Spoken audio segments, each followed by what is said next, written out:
welcome back to WCS America Group E action over here on Wednesday, the 28th of May. Nate, we are getting ready for what's hopefully going to be a really cool, amazing, sick TVZ series. It's going to be a reigning champion of WCS America Season 1, Rockets HyuN, go up against Axiom's Heart, who just defeated the one and only, the one true Dong, J-Dong. Yeah, fantastic play from Hart, doing a very good job surviving the attack in both Game 3, but also, Game 2, kind of grinded out as long as he could have. And that first game just went so heavily in Hart's favor. I'm a little bit scared for HyuN, as, we would all pick him to be, I'd say, easily the favorite of this group.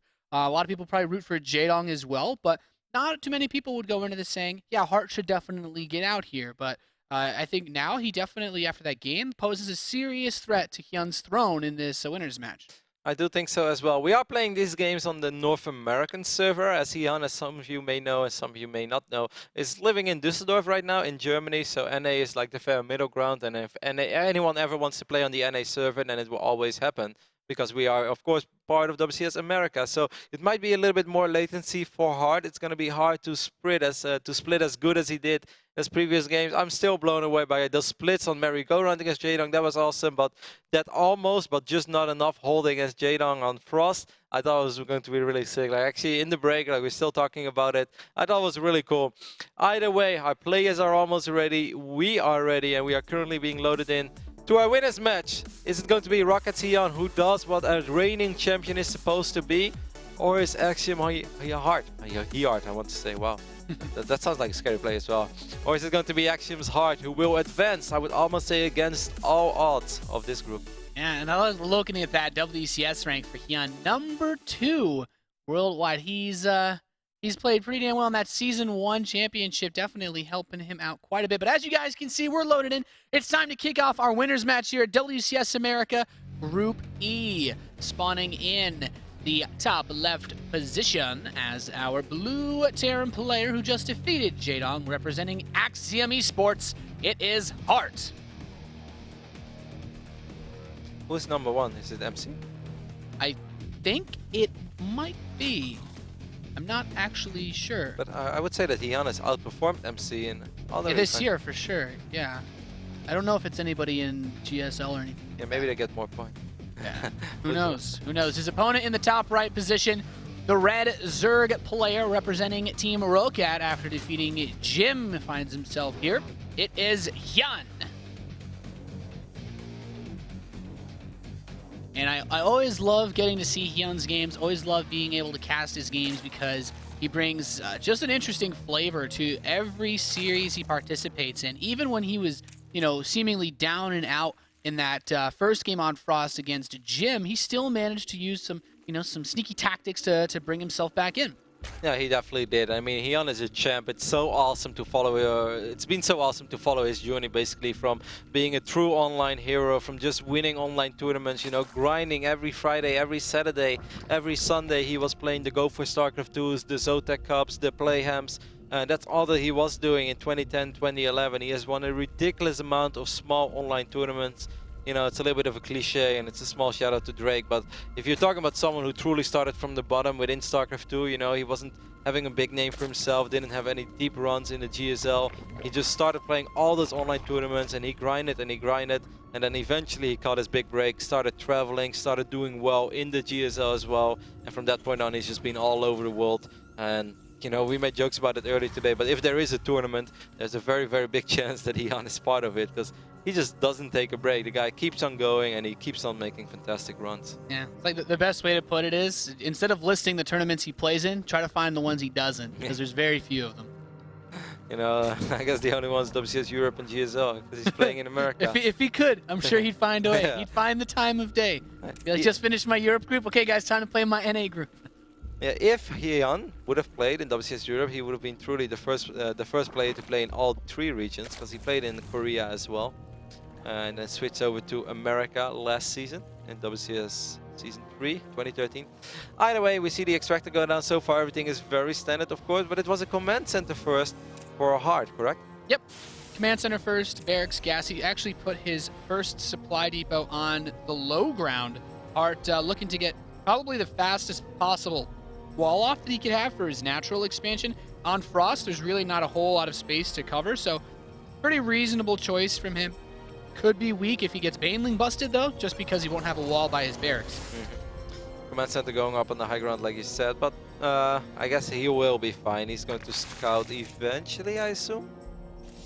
And he has not sent a worker out at all. The Overlord came I mean, in if he doesn't again. scout at all till the Hellions, then indeed Baneling Boss is a pretty scary threat. Then, I mean, not many people, not a player like HyuN probably won't do it very often against just 2 bases, but it would actually be pretty good against his opening. It could really catch the Terran off guard. Yeah, definitely could. With how fast these 3 command centers came in, Reactor's about to kick off on this barracks. So he's used the factory to help cover part of his wall, but you know, it's also about being aware of what your opponent is up to. HyuN opened up with Zergling speed, but he's not showing us that he has any intentions of using it in an aggressive manner. It's just in case, just gonna have it in his pocket. Kind of gives you that Life-esque feeling where Life always opens speed, but you know, sometimes it will only make 4 Zerglings at the start of the game. Yeah, which I think in general is just solid. It's like, if you don't feel like you need to cut corners to beat your opponent, and I don't think HyuN ever has to feel like that, I think it's just a solid way to play StarCraft. We see speed finishing up, just once again very similar to what we saw from Jaedong as well this in the last series. Just showing up with a few speed links. We see HyuN expanding towards the center of the map. Of course, if he would have dropped his hatchery over here, it would have been very annoying later on to deal with this high ground and potential a lot of Withermine spread on this little high ground as well. Yeah. Starport's on the way as the second gas completed for Heart. We're seeing what seems to be this time around maybe actually going for Banshees. You never know, right? Either he fires up Stim or he's going for Banshees. Yeah, you just mean like the way that I normally see. Okay, now he does lift the barracks off, so I don't think there's too much else he could do with that tech lab. It's kind of useless on its own. Quick Raven, Nate. Quick Raven. Raven. I'm kidding, guys. I'm kidding. Don't get mad. Double eBay going up behind the mineral line as well, so he's gearing up for the late game, of course, with all those command centers. How do you like these spawning positions? I feel that this is quite okay for Terran. I feel it's a little easier than cross map. So when you look at this map overall, there's a lot of space in cross spawns for a Zerg player to run around, swoop through alleys and try to get scouting. Of course, his Overlord with speed gets very nice scouting off. He sees engineering bays as their command center, and I think if he saw that second engineering bay, he'd feel a lot more comfortable knowing that he's not up against mech.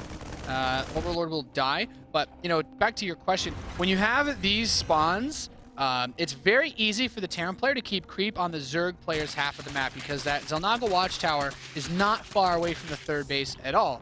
So in my opinion, it's just super easy to get out there. Now, HyuN starts the Roach Warren kind of in a weird spot in his main base, 2 evolution chambers as well. So he could still go for a Roach timing, and if those Hellions poke the front and they see the evolution chambers getting those upgrades, he won't know for a fact that they're for Roaches.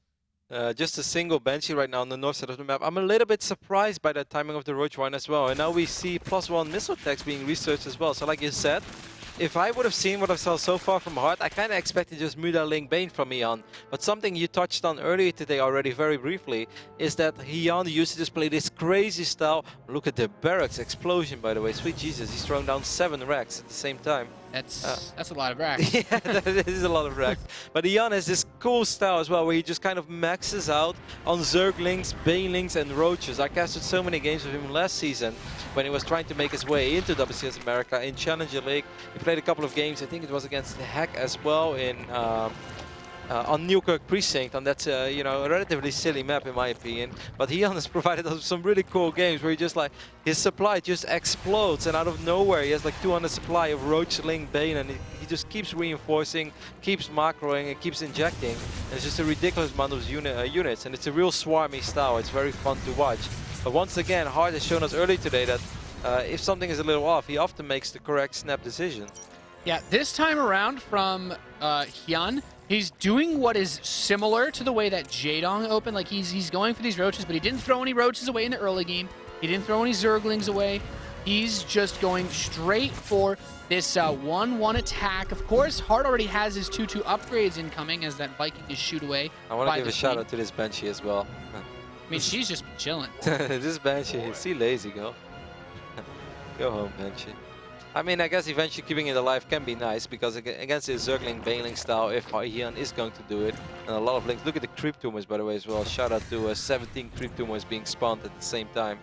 It is a crazy Look how roach fast time it again. spreads. It like instantly reaches the full range. Oh, not a single Marauder yet. I do not think that Hard is going to be capable to defend this base, and he doesn't think so either. He immediately evacuates everything, and I love seeing that. And of course, with these two bunkers, these supply depots. Oh, the Widowmine is actually going to deny the supply depot from going up.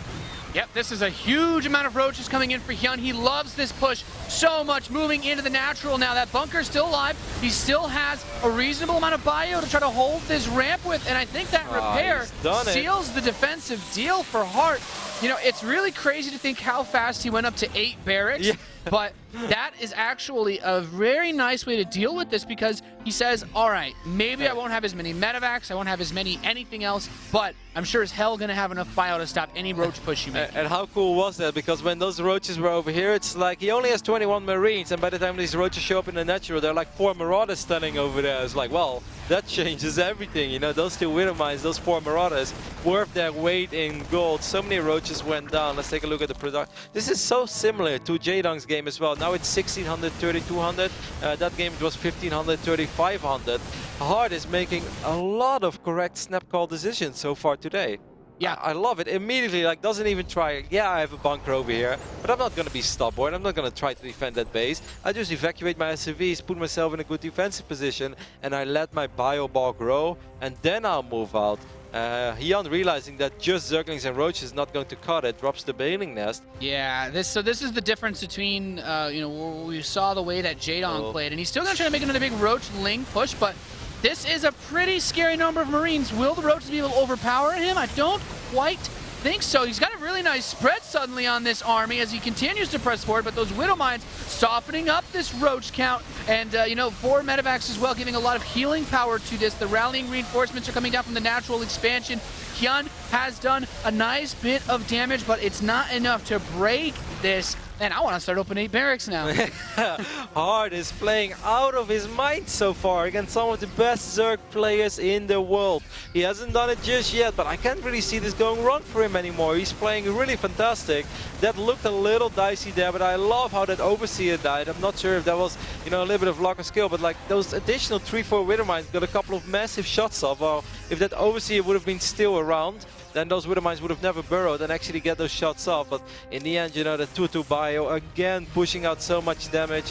Baling speed is not even ready yet. We have 1 Baling on the map right now. I think that this is a game-winning push, Nate. Yeah, Hart's going to press in towards this 3rd base. Of course, he's evacuated the drones. He has his 4th up top. Banelings are going to try to morph. These drones slip away, but, you know, this is just so much Terran. Every time he pushes into this, the Widowmines are there to welcome them with open arms, and the Banelings will finish. Yes, you said it, Kev, there's no Baneling speed. Targeting these down is easy peasy. Look at how fast they all die. No problem at all for our Axiom Terran. Man, I'm so impressed with Hart's performance today. He's playing so extremely good, doing just almost everything right. I'm really blown away by everything that we've seen from him. He's going to snipe these Evo Chambers, these Roaches and Queens are going to fall as well. And it's just a matter of time before Hart is only 1 map win away from winning the Group of Death in WCS America. Wow, GG called. Hart takes game number 1 in our final, or I guess our winner's match of the day. Guys, that was really, really well played by Hart. I have to say, that 1-1 Roach timing, when you push straight away with Roach speed off 3 bases, that's one of the hardest builds to hold in this matchup, and Hart made it look easy. Yep. Just immediately evacuates the 3rd base, puts himself there, gets that 2nd bunker as well, puts his units in a good position, gets the Widowmines, and he just holds. It was so sick because once again, like I looked at the production there, but I was like, oh, I'm actually kind of worried. That's like almost 50 roaches. There were like 48 roaches on the map. Maybe not all of them were there. Maybe like 8 or 10 or 12 were making their way across the map. But still, you're looking at 35 plus roaches that are knocking on your front door. And I was like, it's just 21 Marines. And then suddenly it's like, no, wait, it's more Marines. And there are like 5 Marauders out of nowhere. Yeah, his production during all of this is insane because he's already got his 2-2 on the way. As everything comes in, he pulls the SCVs just in time. You guys see that bunker does not fall. And those roaches put a good whole volley or 2 onto it. So a lot of damage that could have gone on to the real units. And then this next push, it's like, yeah, you're coming in with the roaches. It's nice, but he just had so good upgrades. He had so many Marines with those medevacs. Wasn't a chance. Yeah, it was awesome. I'm going to let the players know that we are ready. as I believe that Hard needs a small second, man. Hard is playing out of his mind today. Like, he was impressive in WCS America Season 1 2014. Don't get me wrong, I enjoyed his games. Made it to the round of 16, but he got kind of handled in that round of 16 by HyuN, and I believe Oz as well is the other player that he played. Oh, of course, those were two fantastic players, also shown by the fact that they finished 1 and 2 in WCS America Season 1. So maybe if Hard had a different group, he would have gone a little further. It stings being with, like, if you lose in the group stage, it stings extra. Like, on one hand, it's satisfying because you can say, like, yeah, I only lost against the tournament champions. On the other hand, it stings because you know that if you were in a different group, you could have gone a lot further and maybe get more prize money, maybe get more WCS points. And that was the group where HyuN lost, like, his only series of the first season to Puck. Yep, that just shows that it was a tough group. That was a tough group. It happened to me a long time ago. I was very sad. I was replacing the Muslim. Shout out to Ben. I was with the 2 tournament champions in the group. And I went 1-2 against both of them, Nate. Aren't you proud of me? Once upon a time. I'm proud of you. Infi and Shy. Man, that's a long time ago. Anyway, the players are almost ready. And we are ready. If Hard wins this group, like I said, against all odds, I think it would. I didn't look at the Gulag predictions, but I really wonder what the chances were of Hard winning this group. I think that those must have been low. Yeah. Anybody's write-ups, anybody's predictions probably said, okay, well, everybody loves Jaedong. HyuN, he's really starting to get into a lot of people's hearts because we all know how good he is. We all know how successful he's been. But this guy, we're loaded in. We're starting this second game up on Overgrowth Heart. He is here to break a lot of hearts today, it would seem. Yeah, maybe. Man, then we're really gearing ourselves up for a super exciting second part of this WCS America show. Either way, the game is going to be played on Overgrowth. It's going to be our very first game today on Overgrowth, I believe. So that is fun, that is refreshing, and we'll see who comes out on top. Big game for Hard, very big game for HyuN as well. As HyuN, of course, knows that there is a chance if he loses this series, tournament life could be on the line later on in a ZVZ against Jaedong. And, Jaedong's definitely known a little bit for that ZVZ. Of course, this guy who's trying to put those two players on their deathbeds, our Blue Terror player in the Northeast, representing Axiom Esports. It is Hart. He's showing a lot of heart and a lot of amazing play out of a player that, honestly, I kind of was thinking maybe would bring a 2 racks in this series. Or both of the series. Yeah, that has happened in the past. We can actually talk about that after you go ahead. Since you did such a fantastic job, Nate, I want to hear it again. Introduce our Red Zerg. All right. The bottom left, the Red Zerg representing Team Rocat. It is none other than the Season 1 champion, HyuN. You're going all out with these introductions. Is that flashy enough for you? If this is round of 32, Nate, I'm not sure if I can handle the Nate introductions for the round of 16 and the round of 8 and further. Either way, we see the auto-tune. All right, Kesha. We see the refinery going down in the main base of Hard. Once again, I'm expecting that single Reaper opening, as it's not a commencement the first this time. We do see the hatch first over here on the bottom side of the map for HyuN. You know, on this map, I wouldn't mind seeing him go for that build that he busted out in the very first game of the day on Merry-Go-Round. I really like that build. The one with the Hellbats. Yes. It's not a bad build by any means. There's not as much space on this map, I feel, to zip around with those medevacs between the main base and the natural, or at least as much space in the main. But certainly could do quite a bit of damage. It looks like as his Reaper comes out, I anticipate that he'll probably open with just the one Reaper again. Obviously, as he went to Command Center first in the last map, he will have that potentially faster factory as well. So what happened to that Banshee, by the way, in that last game? I don't, the Banshee is oftentimes, I would say, the unit most likely to die and most likely to immediately be used when you build it. And that was the least used Banshee. And it probably didn't die. It probably flew off the map and was just like, well, you guys don't need me, I'll catch you later.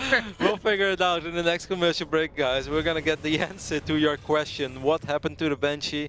We'll let you guys know. Either way, we see 4 Zerglings on the production tab over here for HyuN. Those should be just enough to push this Reaper back a little bit. Yeah, and now it's gonna come up here. 6 Lings. The Reaper going into Scout. It's always a funny question when you come in and you see that this one egg is actually morphing in the Zerg player's base, because you don't want to run into the main and check for gas and have the Zerglings slip by and do any damage when you're only building the reactor. You only have one Reaper. And then you also want to know if there's gas or not. So he waits for that egg to finish hatching, He sees there's no gas, and he can feel very safe. He can just run back to the natural. When there's no gas, you know, you just park your Reaper outside, you poke as much as you want. Although with only one Reaper, there's not too much you can do. Do you think that HyuN is also doing... I mean, we've seen this yesterday as well, and the day before, I believe, but do you think that HyuN is opening like this because he has seen Hard all day just open up with a single Reaper, and he's like, you know, he's not going to make 2 or 3 Reapers anyway, so why would I bother dropping a gas? I don't think that the gas really has to be based off the Reaper. Like 6 lanes is enough to usually buy time to get your queens out, and by that point, 2, even 3 Reapers shouldn't do a whole lot of damage against you. The way he's patrolling these Zerglings on the top of the cliff is really nice. I would not be surprised if HyuN went for double gas at maybe 5.5, 6 minutes and went roaches again this game. Then you try to hit a faster timing, but there's quite a few options since it's easy to push this Reaper away and take a third. Ah, look at this. Hard knows that there is no gas out on the map. There's 2 Overlords out here. So he can actually just use his Marines over here all the way in the middle to snipe one of these Overlords. I don't think a Transfuse is available. No, there is not. Here come a bunch of slow links. That's not enough slow links, though, to fight 3 Marines. Oh, that's actually really cute. What a nice pickoff. See 2 Extractors go down right now for HyuN in his natural. Yep. Not the fastest possible, but that second gas is done. Starport is complete, and his stim is on the way. Look at this Reaper. He's like, you shall not build a third. Gets into extractor mode, but now the Hellions are here. Wow, that's going to be super annoying for HyuN. Yeah, this hatch should not go down for normally this type of denial is only really possible when you have this. And look, HyuN's like, I wanted to build a hatch. Look how many minerals he had banks. Like, okay, let's just start cranking out the drones, man. I'm still floating resources. He's probably going to have to let this extractor finish as well, or he tried to go for another trick, but that Hellion shot was already mid-air. Marines and Vikings taking out Overlords, or just Marines for no. Not gonna get it yet, but that Viking is about to spawn. Again, Nate, I think that things are shaping up very nicely for Hard. He's denying that base for a while, even forcing HyuN to drop in a location he rather didn't. He picked off 1 more Overlord than he should have had. Yeah, Roach Horns on the way to Evolution Chambers again as well. So I'm getting the impression we're going to be seeing quite a few more Roaches in this game. Of course, on this map, I don't think that this is too different as far as the rush distance or any of the actual attack setups go compared to Frost on those horizontal spawns. So if Hart does anything remotely close to what he did in the last game, he shouldn't have any more difficulty defending. This is, I mean, he's gonna have a relatively quick stim again. I'm curious to see if he's gonna try to do something with it. Meanwhile, these Hellions start their little dance with these queens. The Viking has checked almost every single corner out on the map, other than just like right next. But I guess the medevac will provide a high ground vision that Art needs to see that there is an Overlord over there. And that's gonna be like, oh man, that medevac was supposed to be a surprise. Send the Viking back. Viking, come back. Slacker. We'll see if these Marines and from that medevac will be able to achieve something. Of course, he still has all of these Hellions to work with as well. But we do see that the first Roaches are on the production tab. Yep. And his Overlord's like he was born in the wrong place, the wrong time. As this Viking is here to clear him out as this medevac approaches. The Queen is already there, but this stim pack upgrade has completed as the first few Roaches do pop. And I think a few Roaches with this Queen should be able to kill these Marines as they drop out. I think so as well. HyuN is supply blocked. Actually, it's going to be a big supply block, Nate. Look at that. It's going to take the full 25 seconds. These Hellions should not run into all of these Queens and the Roaches in the natural. Did Hart not see that hatch? Yeah, he did see that hatch. What's really nice is Hart actually hadn't scouted that Roach Horn. So as these Marines stim in and start to get to work on these Queens, he knows what he needs back home to defend against a Roach push with this Lair being done as well. Queen tries to focus down the medevac as he wants to prevent the escape path for Hart, but 4 barracks finishing up as he kills another Overlord. The amount of Overlords that have died so far in this small game is too damn high. This drop is still active, picking up these 2 Queens, and the medevac will finally fall after the Queen snipes it. There were a few Roaches again, though, definitely getting his money worth. HyuN right now up in supply by quite a bit. 12 Roaches again, supply block. As soon as those... Well, he could have had even more Roaches. This 1-1 Roach timing I feel is even scarier than the one before. Hard, if I was Hard, I would get another bunker. Like, I would get another bunker right now. He's making all the correct calls so far, but without a single Marauder out on the field against 27 Roaches, the holds so far have been nothing but spectacular, but I don't think that... maybe with 4 Widow Mines, I don't know, it's going to be really tough, I think. Really, really, really tough. Yeah, I'm not sure this is a type of attack you can just hold on against without those Marauders. The first supply depot is taken down. Widow Mines help to chunk out 1 Roach, but he spreads his... What about all the Roaches walking into the Marines, getting more damage onto the Bioforce, and yeah, Hart just taps out GG HyuN. Hits that timing, I think. I don't know if I could really say in a sharper manner, but the aggressiveness that Hart displayed that game slowed down what could have been his defense. Yep, with just a single bunker, like you said already, it's always going to be hard. Also, kudos to HyuN to a few small things he did there in the end. Really cute. First, a single roach absorbs 2 Widow Mines at the same time. Awesome. That's obviously what you want to have. No splash damage. Then he also pulls all the SCVs to the left side to worry about the supply depot. And then he switches targets. He kills the bunker immediately. And then again, he sends in a single roach to absorb 2 more Widow Mine shots. So in, like, what was it, a time period of maybe 10-15 seconds, he does a lot of really cute stuff. Look at that one. Yeah, he goes and grabs the depot. Those SCVs, as you said, they run over to the right. Bunker gets snapped up, and at that point, those couple Widow Mines smash in on the bio forces, and that was just a really cute play by HyuN. When you think about the difference between that game and the Frost game, it's almost entirely in the way that Hart set himself up, because we saw on Frost a Banshee out of the starport. It didn't do anything. Like, we can talk about it didn't do anything, but most importantly, he didn't spend any attention on it. He didn't have a medevac out. He didn't spend any attention on it. He said, okay, let's just get a crazy amount of barracks together and then set myself up for a 3-base like bio stampede with that many barracks. And only having 5 barracks, having them a little bit later because he built the medevac, he spent his attention microing the drop around, moving that Viking around. Those are the few things that can, if he has 1 minute to produce out of those 5 barracks, then maybe it's a completely different story. But HyuN just playing, he tightened things up a little bit, and it worked out just fine for him. If those roaches wouldn't have done that amount of damage to straight up win the game, I think, again, Hart finds himself in a really, really good position. Better upgrades. Production is going to kick in, just having to worry about roaches. HyuN losing a lot of overlords already. Third base being a little bit later. Like, not too many things were going HyuN's way. He had to do it with that attack, and he did it. And the few things that he had to execute with it, he did very well. There was one more thing. Also, Hart did have 2 bunkers on Frost, though. And you even pointed out that 1 bunker absorbed so much damage. Could have been maybe a game changer if he gets a little bit more lucky with that second bunker staying alive. Or maybe those Widow Mine shots getting a few more volleys off. Either way, we are looking at game number 3 over here. Yep. And our first player up in the top right position, getting smacked down by roaches after stopping them in the first game. Representing Team Axiom, it is Hart. Gonna need to keep his eyes open for those roaches. Our Zerg player loves roaches. I remember even in an interview he said, this build is so good. The +1 roaches are so powerful. From Team Rocat, it is HyuN. Yeah, HyuN's just a great guy all around. Actually, I saw him post a picture on Facebook just the other day. He got himself some new sneakers, so he's going to look really fresh. And I don't know, all the Korean pro gamers were commenting on it. Obviously, I had no idea what they were talking about. I just said something along the lines like, HyuN, lots of roaches equals new sneakers. Surprising, get the roach decal on his sneakers, get the roach tattoo. I know I would. Kind of dirty, a roach tattoo, but hey. If it gives you that much glory and fame and, joy, then I'd probably go for it. Hey, my heart is just not beating that way, man. Whatever works. I'm sure SOS has the cannon tattoos. Oh. Yeah, I would. That I definitely would, BlizzCon champ, IEM Katowice champ. Then you can justify those things, Nate. Carry that with you for the rest of your life.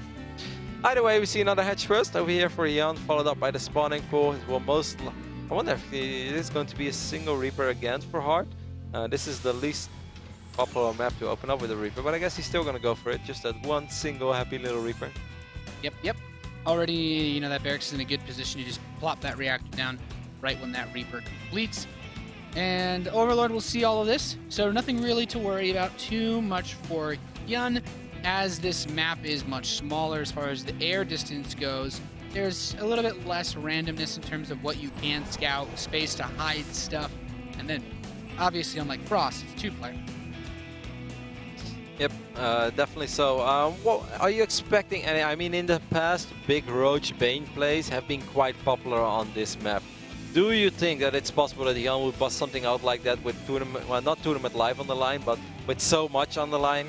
Or are you expecting a more standard HyuN? But what is even a standard HyuN? We all know that he's not like the pure Mudaling Bane player. I mean, a standard HyuN is roaches. Yeah. I would not be surprised if HyuN did the exact same build as last game again, at all. But this game, this map, there is a ramp that already makes it harder. There's less surface area to work with as well. And we've seen earlier today that HyuN, he is capable of dealing with builds like that. I think it would be a ballsy decision by HyuN to go for a big commitment like that. Yeah, I don't disagree with you. It's just that the way that this map is set up... It's just HyuN, so... Yeah, it's just HyuN, yeah. So he's actually opening up closer to the way that he did in the first map with Zergling speed before anything else. So it's not quite that gasless play that we just witnessed, but I think it still has potential. And as you actually mentioned, I think on this map, because that choke point, as you said, is much tighter at the natural, maybe Banelings are the way to get through that. Hearts opened up 3 command centers again, and this Overlord did not see the 3rd command center start, but he knows there's only 1 gas, so that should be enough of a tell to say, hey, unless you've got 2 extra barracks somewhere, which you've never done in this series, it's probably a 3rd command center, which you've already done several times. I do hope that HyuN is going to drop the Rexes before the E-base. I think if he would drop both E-base before those additional Rexes, I think that's a little too over-eager and too risky on a map like this against a player like HyuN. Yeah, it's one of those things in Terran versus Zerg where, like, when you look at earlier Heart of the Swarm, players like Innovation went always, every single game, double engineering before your barracks, and he was super successful, but then, you know, Zerg players realized, hey, this is something I can break really easily with early roach shoves, when most Zerg players preferred to open with either Mutalisks or Zerglings with speed. And Terran players these days, you kind of have to make a choice. If you think your opponent's going to break out those roaches, you should definitely always get your 2nd and 3rd barracks before engineering base. We talked about how much it hurt Neeb in his game on Way Station yesterday against Czech, and there is that roach warren, so anything could happen. HyuN going up to 3 bases is a lot more comfortable as well. Small little Zergling counter over here. 1 Zergling is not going to make his way into the main base, but this is still annoying for HyuN. He's going to have to pull these SCVs away for a little bit. Not the end of the world. He's not going to lose a whole lot. I think just the grand total of a single SCV. So picking up those links, you know, well done there. But at least HyuN is buying a little bit of time for himself. Doesn't have to worry about these Hellions shooting down a queen and maybe even get 1 or 2 extra tumors down. Okay, so Hart realizes there's potential for some fishy business. He starts those 2nd and 3rd barracks up, but first roaches are already on the production tab. This barracks has not pushed out any marauders just yet. Baneling nest is on the way. Zergling speed is done. These Hellions, their sole job is to stay as close to HyuN's base as possible so that he can see this coming. And if he doesn't, well, this could turn into another one of those games like he played versus Jadon with all the Banelings. Well, 20 Banelings on the, 20 Zerglings, excuse me, on the production tab right now. Hard, of course, careful. That wants to make sure he doesn't lose the Hellions, but it's also important that he sees what is going on. There are 2 E-bays going down, but at least they were behind those Rexes. A 2nd bunker goes down immediately already. Now, that doesn't mean that he's out of the woods, because he still needs to pull off another miraculous hold. But I feel that Hard has a very good idea of what he's playing against. Yeah, the problem is he needs to get the units out. Just 6 Marines on the map, 6 Hellions and a Reaper. Those barracks, are they... Okay, he didn't build add-ons with them, so that's very smart of him to just try to get as many units out as possible. Getting Widow Mines as well. He throws down a scan and he sees the... Actually, he doesn't see that much. He sees a lot of Lagoons. It's a little bit deceiving.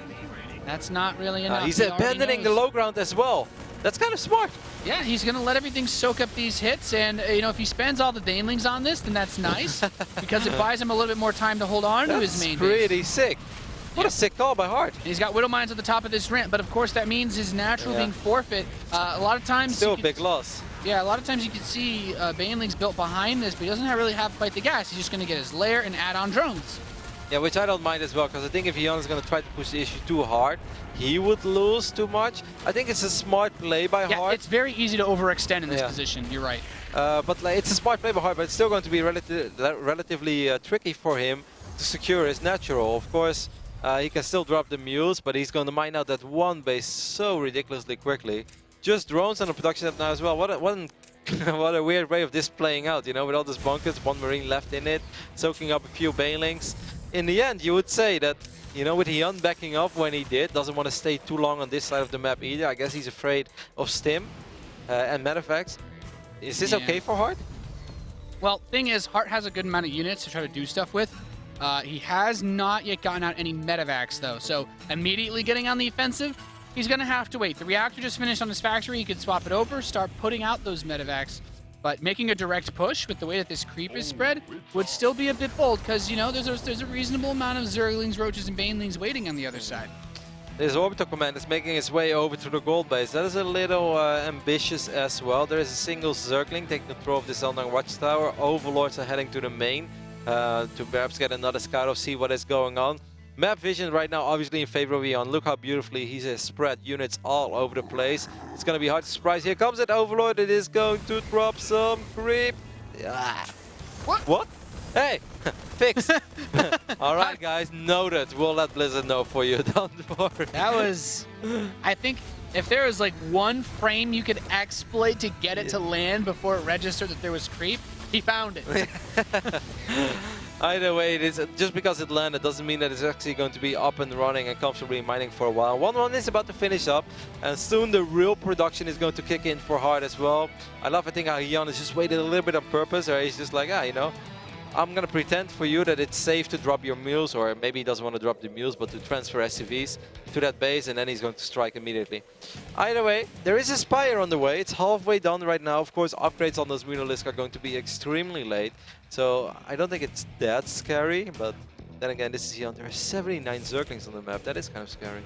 Yeah, with Baneling speed on the way and the +1 melee upgrades with the Carapace for those Zerglings and Banelings, and you know, even the Roaches get that benefit of that Carapace. He could still do a lot of damage with this force, even without Mutalisks. Hart still needs to be very careful, and he really shouldn't ever be able to establish this gold base. Not just like that. Like, look at this Overlord spread. A couple medevacs move out. HyuN already knows. He's all over this. Yeah, he sees pretty much the entire map. However, army supply, this is surprisingly close right now. 99 against 89. Better upgrades for Hart, or at least slightly better. It's going to be even soon, but he should be able to fire up 2-2 a little bit quicker. This is a scary army marching across the map right now. How many Banelings are we looking at? 20. Widow Mines will actually survive these Banelings. That's a good start of the fight for Hart, but he still has a lot of creep to worry about and a lot of Zerglings and a few Banelings that are rolling in. Yeah, the Marauders are up front. The Banelings need to be pulled back. HyuN actually does manage to target them in. Most of these Marines are cleaned up. The Widow Mines even given an assist to the Zerg forces as HyuN takes a 70 supply, 80 supply lead off of his 58 Ling Remax. That's enough to take this series. HyuN will move on 2-1 to the round of 16, and I don't think this surprises anybody. Really tight game. HyuN brought a lot of pressure. Hart just did not have quite enough to recover from that early pressure. Yeah, Hart getting slaughtered in that final fight by HyuN. Beautiful engagement there with all those Zerglings and Banelings. Well, the start of the fight didn't even go that good for HyuN. Those first Banelings didn't really achieve anything, but then when the real army showed up, those Widow Mines kind of worked against Hart as well, did some friendly fire, and all of the Marines just died against those few Banelings, which was surprising because army supply, it was pretty damn close. Yeah. It was, but you have to look at the situation. Like, Hart pushed on to creep. Yep. Baneling speed finished right before this attack. They were on even upgrades, and it's nice that you have Hellions and Marauders up front, but a player like HyuN isn't going to make the mistake of running those into your Marauders. And if your Marines are running away, they're not firing. Banelings on speed, Banelings on creep still move faster than stimmed Marines. So just because you're trying to run doesn't mean you'll actually get away, and that just allowed everything to roll together for HyuN as those Zerglings demolish the Marauders. Either way, HyuN doing what the reigning champion, of course, is supposed to do, and that is making it out of the round of 32. But we have seen so many times in WCS, in pretty much every single region, that doesn't speak for itself. It's always a challenge, but HyuN is showing us here once more that he wants to defend his title. And that is, of course, good news for HyuN and good news for all the HyuN fans out there. And makes it cool for us as well, because you want to see the reigning champion have a real run. I think so far, WCS America is still the only region where a player has actually recrowned himself, or how would you say that, defended his title successfully. Yeah, I think so. Back-to-back victories for Paul last year. HyuN still in the running to do the same thing. We are getting ready right now for a really exciting best of 3, one between Jim and Jaedong. There is so much to talk about, but for now we're gonna head over to a very small commercial break, and after that we'll be back. Will Jaedong once more be eliminated in the round of 32? And is Jim going to make a comeback? Because he missed out on the round of 16 last season, so it's sort of a comeback. Is Jim gonna secure his first ticket to the round of 16 in WCS Americas 2014? I made this way too complicated. Stay tuned. We'll be right back.